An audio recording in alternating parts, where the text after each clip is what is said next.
मी माझ्या मुलाचे लग्न कष्टाने करून दिले. त्याचे एका मुलीवर प्रेम होते.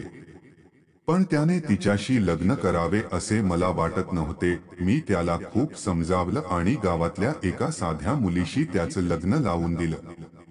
सुधा असे या मुलीचे नाव आहे. ती मुलगी माझ्या मुलासाठी आणि या घरासाठी खूप चांगली आहे. हे मला माहीत होतं. म्हणूनच मी त्या मुलीचे लग्न माझ्या मुलाशी लावले. सुधा आमच्या घरी आली. मुलगी कौटुंबिक होती. तिच्या वडिलांचा आदर करत होती आणि घरातील काम करत होती. माझ्या लग्नाला नुकतीच 10 वर्षे झाली होती. पण या मुलीशी माझ्या मुलाचे लग्न लावून मी चांगले केले असे मला वाटू लागले. माझा मुलगा राजीवही खुश दिसत होता. पण त्या रात्रीनंतर माझा विचार बदलला. एके रात्री 2च्या सुमारास माझ्या मुलाच्या खोलीतून किंचाळण्याचे आवाज येऊ लागले. त्या किंकाळ्या माझ्या सुनेच्या होत्या. मी थोडा वेळ ऐकून घेतलं आणि मग तो ओरडायचा थांबला. राजीवचे वडील माझ्या पतीने हे सर्व ऐकले होते. पण मग रात्री त्याला विचारणे आम्हाला योग्य वाटले नाही. म्हणूनच मी दार ठोठावले नाही. सकाळी माझी मुलगी पण विचारत होती, मम्मी, रात्री कोण ओरडत होतं? मी त्याला कापले आणि म्हणालो, कोणी नाही, कदाचित कोणीतरी बाहेरून ओरडत असेल. त्या दिवसापासून माझ्या सुनेचा स्वभाव बदलला. दिवसभर ती गप्प होती. मला वाटले नवरा बायकोमध्ये काहीतरी चर्चा झाली पाहिजे. म्हणून मी काही विचारले नाही. पुढच्या रात्री 2 वाजता तेच झाले. माझ्या मुलाच्या खोलीतून पुन्हा ओरडण्याचा आणि रडण्याचा आवाज येऊ लागला. त्या रात्री तो आवाज सुमारे 10 मिनिटे चालला. माझ्या मुलीने उठून आमच्या खोलीचा दरवाजा वाजवला. मी दार उघडले. मी पाहिले की ती खूप घाबरली होती. आई म्हणाली, हे काय आहे? वहिनी रोज रात्री का रडते आणि ओरडते? काय होते? खोलीत जाऊन दार उघडू. मी दाराजवळ जाऊ लागलो तेव्हा माझ्या पतीने मला थांबवले आणि म्हणाले, थांब, आता बोलू नकोस. उद्या सकाळी तुमच्या दोघांशी बोलू. त्या रात्री मला झोपणे कठीण झाले. माझी सून सकाळी लवकर उठून घरची कामे करू लागली. मी सकाळी माझ्या मुलाच्या खोलीत गेलो. त्याला विचारले, काय प्रकरण आहे? सून रात्री का रडते? त्याचा चेहरा पूर्णपणे फिका पडला होता.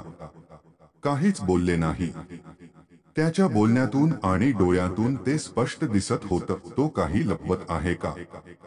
त्यांनी त्याला विचारले पण तो काहीच न बोलता घराबाहेर निघून गेला. मी माझ्या सुनेला विचारले. ती काही काम करत होती. नुसतं तिला बघून असं वाटत होतं जणू ती रात्री नीट झोपलीच नाही. डोळे स्पष्ट सांगत होते. मी तिला विचारले, काय झाले? रात्री का रडत होतीस? ती म्हणाली, ती कधी रडत होती? नाही, मी झोपलो होतो आणि मला काही आवाज आला नाही. तू काय बोलत आहेस? त्या खोलीत काय चालले आहे हे एकतर माझ्या सून किंवा माझ्या मुलाला माहीत होते. पण दोघेही काही सांगत नव्हते. पण दोघांच्याही चेहऱ्यावरून ते स्पष्ट दिसत होतं. या दोघींमध्ये काहीतरी दडलेले आहे. पण काय? आता जेव्हा जेव्हा रात्र येते तेव्हा मला झोप येत नाही. कारण मध्यरात्री पुन्हा तोच प्रकार घडणार होता. सून ओरडायची आणि जोरजोरात रडायची. त्या खोलीत काय होते असे अनेक प्रश्न माझ्या मनात होते. मग एका रात्री 2च्या सुमारास माझ्या घरात असे काही घडले ज्याची मी कल्पनाही केली नव्हती. माझी सून रात्री खोलीतून बाहेर आली. आपले कपडे कोठे जातात याची त्याला कल्पना नव्हती. तिचे केस मोकळे होते आणि ती घराच्या अंगणात येऊन बसली. जोरजोरात ओरडू लागला. आम्ही सर्व कुटुंबीय बाहेर आलो. माझा मुलगाही घाबरून खोलीबाहेर आला. आमच्या सुनेची अशी अवस्था पाहून आम्ही सगळे घाबरलो. मी माझ्या मुलाला विचारले की हे काय आहे? तो म्हणाला, जरा आई बघ, ती रोज रात्री 2 वाजता असे करते. मी तुम्हाला काय सांगू? सकाळी मी त्याला विचारले तर त्याला काहीच आठवत नाही. ती म्हणते मी काही केले नाही. काही वेळाने माझी सून शांत झाल्यावर माझ्या मुलाने तिला खोलीत नेऊन झोपवले. मी विचार करत होतो की ते काय आहे. मी माझ्या मुलाला त्याच्या घरी सोडायला आणि सकाळी यायला कुठे सांगितलं. मी त्याच्या आईशी बोलेन. सकाळ होताच माझ्या मुलाने तिला कुठल्यातरी बहाण्याने तिच्या घरी सोडले. मी त्याच्या आईशी बोललो. त्याची आई कुठे काय बोलली. माझी मुलगी असे अजिबात करत नाही. मी राजीवशी लग्न करण्याचा विचार केला होता, ते होऊ शकले नाही. मला माझ्या सून सोडून 20 दिवस झाले आहेत. त्या काळात तिच्या घरून फोन येत राहिले, पण मी त्यांना टाळत राहिलो. माझा मुलगाही म्हणत होता की ते दिवस माझ्यासाठी कसे गेले हे फक्त मलाच माहीत आहे. मी त्याला परत आणू शकत नाही. त्याने माझा जीव घेतला. तर तू काय करशील. मी पुन्हा त्याच्यावर जास्त दबाव टाकला नाही. पण मी स्वतःला शिव्या देत होतो. मी माझ्या मुलाचे त्या मुलीशी लग्न का केले. आता तो परत यावा असे माझ्या घरात कोणालाच वाटत नव्हते. या सगळ्या गोष्टीत 3 महिने निघून गेले. मग एक दिवस अचानक माझी सून तिचे सामान घेऊन माझ्या घरी परत आली. ती येताच मला म्हणाली, माझी, मला माहित आहे तुम्ही माझ्याबद्दल काय विचार करत आहात, पण सत्य काय आहे हे तुम्हाला माहित नाही. तिच्या बोलण्यातून मला वाटले की तिला काहीतरी सांगायचे आहे. माझा मुलगा घरी आला आणि तिला पाहून राग आला. तिथे परत कुठे आला. मी आता या घरात राहू शकत नाही. मी जात आहे. त्याच क्षणी सत्य बाहेर येईल अशी भीती का वाटते. असे माझ्या बहिणीने सांगितले. सत्य काय आहे ते सर्वांना सांगा. मी असे का केले. बेटा म्हणाला, सत्य काय आहे. सत्य आहे तू वेडा आहेस आणि तुम्ही रोज रात्री असेच करता. सून म्हणाली, आई, आज जर सर्वात जास्त दुःखी आणि त्रासलेली व्यक्ती असेल तर ती दुसरी कोणी नसून मीच आहे. मी माझ्या पतीचे ऐकले आणि त्याच्यावर विश्वास ठेवला. मी म्हणालो, तुला काय म्हणायचे आहे.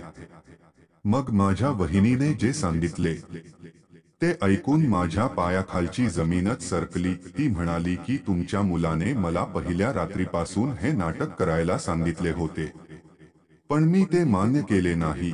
तो म्हणाला की आपण दोघे वेगवेगळ्या मोठ्या शहरात जाऊ आणि तिथे राहू. ते कुठे म्हणतील की माझ्या घरातील लोक मला असे सोडून जाणार नाहीत, पण असे नाटक केले तर ते घाबरतील आणि मग आपण वेगळे राहू. आधी मी म्हणालो की इथे सगळे चांगले आहेत, पण नंतर ते माझ्याशी बोलले नाही.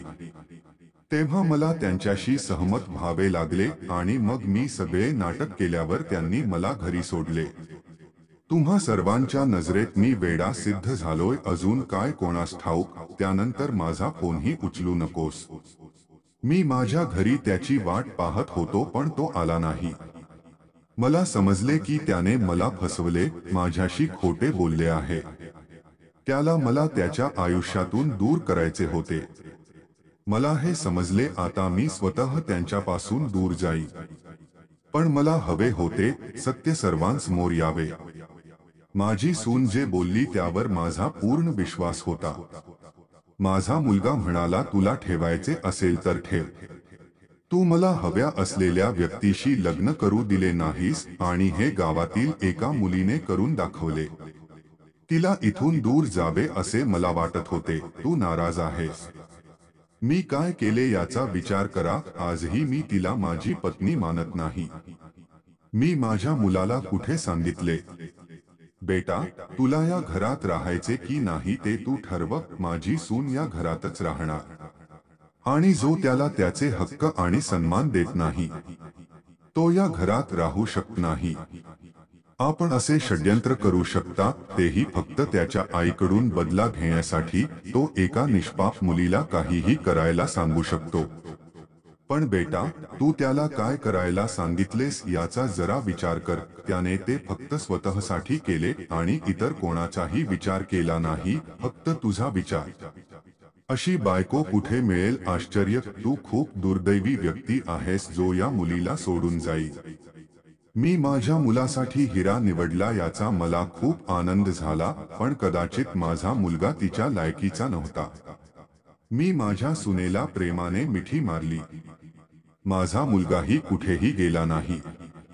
काही काळ नक्कीच राग आला होता, पण त्या मुलीवर प्रेम केल्याशिवाय कसे जगता येईल हे मला माहीत होते. शेवटी सगळं हळूहळू सुरळीत व्हायला लागलं.